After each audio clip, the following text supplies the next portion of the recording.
మనం శ్రమల్లో ఉంటే నిజమంటే వేషధారణ లేకుండా నిజమైన శ్రమలో ఉండి ప్రార్థించినప్పుడు దేవుడు ప్రార్థన వింటాడు. ఈరోజు మనం అర్థం చేసుకోవాల్సిన విషయం ఏంటంటే పడకల నుంచి లేవటందని ప్రభు యొక్క కృపావార్తను వింటున్న మన జీవితాల్లో దేవుడు మన ప్రార్థన వినాలంటే 5 అంతల అనుభవం ఉంది.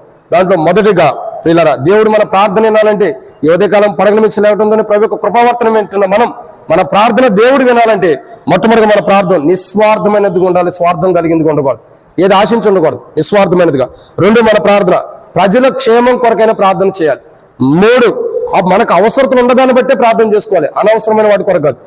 4 మన అంటే కన్నీటితో మనం ప్రార్థన చేస్తే, మన దుఃఖంలో పోయేటట్టు కన్నీటితో ప్రార్థన చేస్తే ఆ ప్రార్థన ప్రభు బహుమానం ఇస్తాడు, అంగీకరిస్తాడు.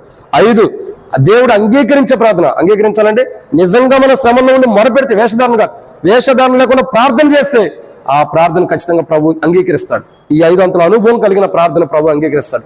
ఇటు 5 అంతల అనుభవం కలిగిన ప్రార్థన జీవితం మనం కలిగి ఉన్నట్టు